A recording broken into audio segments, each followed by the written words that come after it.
കെടുതികൾ ഒരിക്കലും പരിഹരിക്കാൻ പറ്റാത്ത രൂപത്തിലുള്ള അന്ധവിശ്വാസങ്ങളാണ് ലോകത്ത് നാം കാണുന്നത്.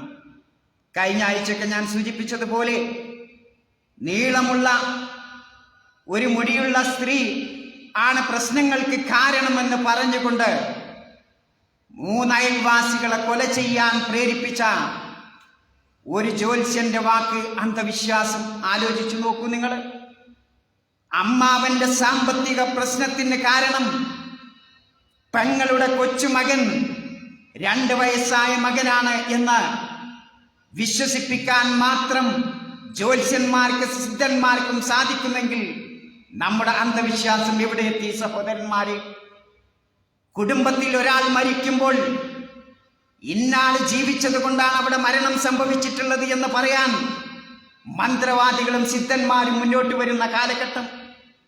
ഇന്ന രാത്രിയിൽ വിവാഹം കഴിക്കാൻ പാടില്ല, ആ വിവാഹം കഴിച്ചാൽ ആ വൈവാഹിക ജീവിതത്തിൽ ദുരിതമുണ്ടാകും എന്ന് പറയുന്ന മന്ത്രവാദികൾ, സിദ്ധന്മാർ ലോകത്തിന്റെ നാനാഭാഗത്തേക്കും കണ്ണോടിച്ചു പോയാൽ ഇതുപോലുള്ള അന്ധവിശ്വാസങ്ങളുടെ കൂമ്പാരമാണ്, ചങ്ങലകളാണ് നമുക്ക് കാണാൻ സാധിക്കുന്നത്. ഏറ്റവും വലിയ രാജാക്കന്മാരെന്ന് പറയുന്ന രാജ്യത്ത് 13 എന്ന നമ്പർ അവർ സ്വീകരിക്കുകയില്ല. കാരണം എന്താ? ആ 13 ദൗർഭാഗ്യത്തിന്റെ അക്കമാണ്, ലക്ഷണമാണ്. അതുകൊണ്ട് തന്നെ അവരുടെ ഫ്ലാറ്റുകൾക്കും ബിൽഡിങ്ങുകൾക്കും 13 നമ്പർ എഴുതില്ല. കാരണം ആ 13ന് പകരം 12A 12B എന്ന് പറഞ്ഞിട്ട് 14ലേക്ക് പോകും. അവർ രേഖപ്പെടുത്തില്ല. ഇതേപോലെ തന്നെ ജപ്പാനിലെ അന്ധവിശ്വാസം 4 എന്ന അക്കം അവർക്ക് ഒരിക്കലും സഹിക്കാൻ കഴിയില്ല. 4 എന്ന അക്കം വന്നാൽ അത് നാശത്തിന്റെയും മരണത്തിന്റെയും ഹേതുവാണ് എന്നാണ് അവരുടെ വിശ്വാസം. അതുകൊണ്ട് തന്നെ അവരുടെ ഫ്ലാറ്റുകളിലും ബിൽഡിങ്ങുകളിലും അവർ നമ്പർ ചേർക്കുമ്പോൾ 4 ചേർക്കില്ല, പകരം 3A 3B എന്നാണ് അവർ ചേർക്കാറുള്ളത്. ഇങ്ങനെ ലോകത്തിന്റെ നാനാഭാഗത്തേക്കും നോക്കിയാൽ അന്ധവിശ്വാസങ്ങളുടെ കൂമ്പാരത്തിലാണ് ആധുനിക മനുഷ്യൻ ഇന്നും ജീവിക്കുന്നത്. ആലോചിച്ച് നോക്കൂ. ഇത്തരത്തിലുള്ള എന്താ സഹോദരന്മാരെ അന്ധവിശ്വാസം എന്ന് പറയുന്നത്? അറബിയിൽ അതിന് ഉപയോഗിക്കുന്ന പദം ഖുറാഫത്ത് എന്നാണ്. ഖുറാഫത്ത് എന്ന് പറഞ്ഞാൽ എന്താണ് അതിന്റെ ചരിത്രം? ബനു ജുഹൈന എന്ന് പറയുന്ന, ബനു അസ്ര എന്ന് പറയുന്ന ഒരു ഗോത്രത്തിലെ ഒരു മനുഷ്യനാണ് ഖുറാഫ. ആ ഖുറാഫത്തിന് ജിന്ന് പിടികൂടി, ശൈത്താൻ പിടികൂടി. അങ്ങനെ ആ ശൈത്താനിൽ നിന്ന് രക്ഷപ്പെട്ടുകൊണ്ട് വീട്ടിലേക്ക് വന്ന് കുറെ കഥകൾ പറയാണ്. രസകരമായ, വിസ്മയകരമായ, കണ്ണഞ്ചിപ്പിക്കുന്ന രൂപത്തിൽ ഒരുപാട് കള്ളക്കഥകൾ ഇങ്ങനെ പ്രചരിപ്പിക്കാൻ. ആളുകൾ അത് സ്വീകരിച്ചില്ല. അങ്ങനെ ആളുകൾ പറയാൻ തുടങ്ങി അത് കലാം ഖുറാഫന്റെ കലാമാണ്, വിശ്വസിക്കാൻ പറ്റില്ല എന്ന് പറയാൻ തുടങ്ങി. പിന്നീട് ഈ ഖുറാഫത്ത് എന്നുള്ള പദം ആളുകൾ വിസ്മയമുണ്ടാക്കാനും രസകരമായി തമാശയ്ക്ക് തോന്നിപ്പിക്കുന്ന രൂപത്തിൽ പറയുന്ന എല്ലാ വാക്കിനും ഖുറാഫത്ത് എന്ന പദപ്രയോഗമാണ് പിന്നീട് ചരിത്രത്തിൽ ഉപയോഗിച്ചിട്ടുള്ളത്. ഇങ്ങനെയാണ് സാങ്കേതികമായി ആ പദം അന്ധവിശ്വാസത്തിന് കടന്നു വന്നത്. അവിടെയാണ് വിശ്വാസവുമായി ബന്ധപ്പെടുമ്പോൾ ചില വിശ്വാസങ്ങൾ, ചില പ്രവർത്തനങ്ങൾ, ചില അക്കങ്ങൾ, ചില പദങ്ങൾ, ചില സെൻസറി ധാരണകൾ, അതൊക്കെ അതിന്റെ കാരണമാണ് ഇന്നാൾക്ക് ശക്കാവത്ത് ദൗർഭാഗ്യമുണ്ടാകുന്നത്, ഇന്നാൾക്ക് സൗഭാഗ്യമുണ്ടാകുന്നത് എന്ന പിഴച്ച ബാത്തിലായ അന്ധവിശ്വാസത്തെയാണ് ഈ കാലഘട്ടത്തിൽ ഖുറാഫത്ത് എന്ന് പറഞ്ഞത് കൊണ്ട് ഉദ്ദേശിക്കുന്നത്. ആലോചിച്ച് നോക്കൂ നിങ്ങൾ. ഇന്ന് നമ്മുടെ നാട്ടിലൊക്കെ ജാതകം നോക്കാനും മന്ത്രവാദികളായ ആളുകൾ ഭാഗ്യനിർഭാഗ്യം നോക്കുന്നവരും പുരോഹിതന്മാരുമൊക്കെ ഈ കാര്യമാണ്, ഈ ഖുറാഫത്താണ് ഉപയോഗിക്കുന്നത്. അതാണ് ജ്യോതിഷം, അതിന്റെ ഭാഗമാണ് അല്ലേ? ഗ്രഹങ്ങളും അതേപോലെ ഗ്രഹങ്ങളുടെ ഭ്രമണവും സ്ഥാനവും ഒക്കെ തെറ്റുന്നതനുസരിച്ച് ഭൂമിയിൽ പലതും സംഭവിക്കും എന്ന് അക്കമിട്ട് അവർ എണ്ണുമ്പോഴാണ് ആ വിശ്വാസത്തിലേക്ക് മനുഷ്യനെ കൊണ്ടുപോകുന്നത്. യഥാർത്ഥത്തിൽ ഗ്രഹങ്ങളുമായി യാതൊരു ബന്ധവും മനുഷ്യനില്ല. ഇവിടെയൊക്കെ മനുഷ്യനെ കീശയിലാക്കുന്നത് അന്ധവിശ്വാസം ഉപയോഗിച്ചുകൊണ്ടാണ് സഹോദരന്മാരെ. എത്രത്തോളം ജാഹിലിയ കാലഘട്ടത്ത് നബി സല്ലല്ലാഹു അലൈഹി വസല്ലമ വരുന്ന ഇസ്ലാമിന് മുമ്പുള്ള ആ കാലഘട്ടത്തുണ്ടായിരുന്ന ആചാരങ്ങൾ നിങ്ങൾ പരിശോധിച്ചു നോക്കൂ. അവരുടെ വിശ്വാസങ്ങൾ, യാത്ര പുറപ്പെടുമ്പോൾ പക്ഷി ഇടത്തോട്ട് പറന്നാൽ ആ യാത്ര അവർ ക്യാൻസലാക്കും. വലത്തോട്ട് പറന്നാൽ ആ യാത്ര അവർ തുടരും. ഭക്ഷണം പാകം ചെയ്യുമ്പോൾ പാകം ചെയ്യുന്ന കത്തി നിലത്തേക്ക് വീണാൽ പിന്നെ അവിടെ നിന്ന് അതിഥി വരും എന്ന വിശ്വാസമായിരുന്നു ജാഹിലിയ കാലഘട്ടത്തിൻ്റെ. എന്ന് നോക്കൂ സഹോദരന്മാരെ, ഇത്തരത്തിലുള്ള ഏത് പ്രശ്നങ്ങൾക്കും പരിഹാരമായി ഇന്ന് സിദ്ധന്മാരും ഒക്കെ ജ്യോത്സ്യന്മാരും ഒക്കെ ഉപയോഗിക്കുന്നത് ഇത്തരത്തിലുള്ള അന്ധവിശ്വാസങ്ങളാണ് അല്ലേ? നമ്മുടെ കുടുംബ ജീവിതം തൊട്ട് മുതൽ മനുഷ്യന്റെ മരണം വരെയുള്ള എല്ലാ മേഖലകളിലും ഈ അന്ധവിശ്വാസം കടന്നുകൂടിയിട്ടുണ്ട് അല്ലേ? കുടുംബ ജീവിതം സൗഭാഗ്യമാവാൻ അവര് ഖുറാഫത്ത് പറയുന്നു അല്ലേ? രോഗം പിടിപെട്ടത് ഇന്ന കാരണം കൊണ്ടാണ്, ഇന്നാള് മരിച്ചത് കൊണ്ടാണ്, അല്ലെങ്കിൽ അയാൾ മരിച്ചത്, അയാൾക്ക് അപകടമുണ്ടായത്, ആക്സിഡന്റ് ആയത് ഇന്ന കാരണം കൊണ്ടാണ് എന്ന അന്ധവിശ്വാസികൾ അവരെ ധരിപ്പിക്കുന്നു. ആലോചിച്ചു നോക്കൂ, എവിടെ എത്തി അന്ധവിശ്വാസം? ആ ജാഹിലിയ കാലഘട്ടത്ത് ഉണ്ടായിരുന്ന ഒരുപാട് അന്ധവിശ്വാസങ്ങൾ. മഴ ആഗ്രഹിക്കുമ്പോൾ മഴ പെയ്യുന്നില്ലെങ്കിൽ അവർ ചെയ്യണെന്താ? കാളയുടെ വാലിൽ ഒരു വിറകും കെട്ടി തൂക്കും. ആ വിറകും കെട്ടി തൂക്കിയിട്ട് അതിന് തീ കൊടുക്കും. ആ തീ കൊടുക്കുമ്പോൾ കാളങ്ങട്ട് ചാടും, അങ്ങനെ തുള്ളും. ആ തുള്ളുമ്പോൾ ആ തീപ്പൊരി ഇങ്ങനെ പറയുന്നത് അത് ഇടിയും മിന്നലിന്റെ സിഗ്നലാണ്. ഇടിയും മിന്നലുണ്ടായ മഴ വരുമല്ലോ എന്നാണ് അവരുടെ വിശ്വാസം. ഈ രൂപത്തിലുള്ള ഒരാൾ മരിച്ചാൽ ആ മരിച്ച മയ്യത്തിന്റെ അരികെ ഒരു ഒട്ടകത്തെ കൊണ്ടുപോയി കെട്ടും. ആ ഒട്ടകം വിശന്ന് ദാഹിച്ച് മരിക്കും. എന്തിനാണ് അതിന് കെട്ടുന്നത്? ഈ മരിച്ച കബറിലുള്ള ആൾ ഈ ഒട്ടകപ്പുറത്തേക്ക് നാളെ പരലോകത്ത് ഈ മയ്യത്തായ ഒട്ടകത്തിന്റെ മേൽ യാത്ര ചെയ്യുമെന്ന വിശ്വാസം. ആലോചിച്ചു നോക്കൂ, ഇതൊക്കെ ജാഹിലിയ കാലഘട്ടത്തിലുണ്ടായിരുന്ന വിശ്വാസം. ഒരു പ്രദേശത്ത് ജിന്നുണ്ടെന്ന് പറഞ്ഞാൽ ആ ജിന്നിനെ പേടിക്കുമെങ്കിൽ അവിടെ കഴുതകൾ ഓരയിടുന്നത് പോലെ വലിയ ശബ്ദമുണ്ടാക്കിക്കൊണ്ട് വേണം ആ പ്രദേശത്തേക്ക് കടക്കാൻ എന്ന വിശ്വാസം. ഈ രൂപത്തിലുള്ള അന്ധവിശ്വാസങ്ങളായിരുന്നു പ്രവാചകൻ സല്ലല്ലാഹു അലൈഹി വസല്ലമ വരുമ്പോൾ.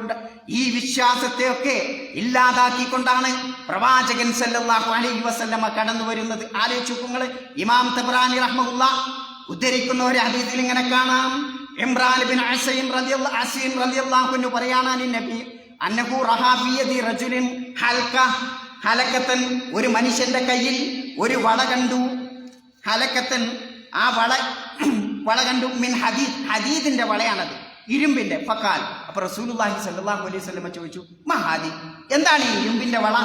ഖാല മിനൽ വാഹിന, അത് കുറെ കാലം ഇങ്ങനെ ക്ഷീണം തുടങ്ങണം, ആ ക്ഷീണം മാറ്റാനാണ്, ദൗർഭാഗ്യമില്ലാതാവാനാണ്, ഉണ്ടാവാതിരിക്കാനാണ്. ഖാല, നബി പറഞ്ഞു, ഇന്നഹാ ലാ തസീദുക ഇല്ലാ വഹിന, ഈ വട്ടക്കണ്ണി, ഈ വള, അത് നിനക്ക് ക്ഷീണമല്ലാതെ മറ്റൊന്നും വർദ്ധിപ്പിക്കൂല.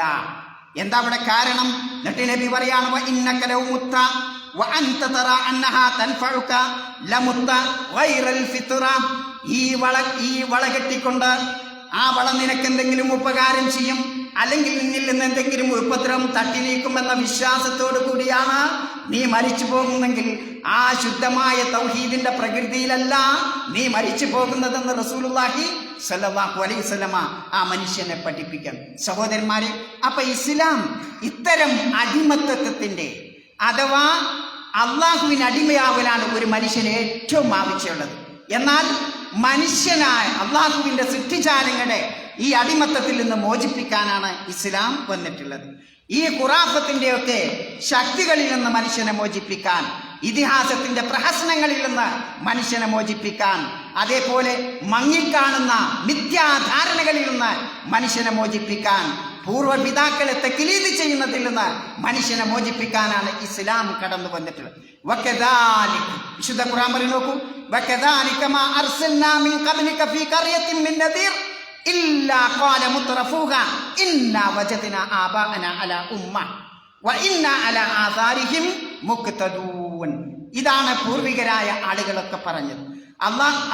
മുഹമ്മദ് നബി സല്ലല്ലാഹു അലൈഹി വസല്ലമയുടെ മുമ്പ് ഏതൊരു പ്രവാചകനെ നിയോഗിച്ചിട്ടുണ്ടോ, ആ പ്രവാചകനെ ഏതൊരു രാജ്യത്തേക്ക് നിയോഗിച്ചിട്ടുണ്ടോ, താക്കീതുകാരനായി നിയോഗിച്ചിട്ടുണ്ടോ, അവിടെയൊക്കെ ഉള്ള സുഖലോലന്മാരായ ആളുകൾ പറയും, ഞങ്ങൾ ഞങ്ങളുടെ പൂർവ്വപിതാക്കളെ ഒരു നല്ല മാർഗത്തിൽ നിലകൊള്ളുന്നതായിട്ടാണ് കാണുന്നത്.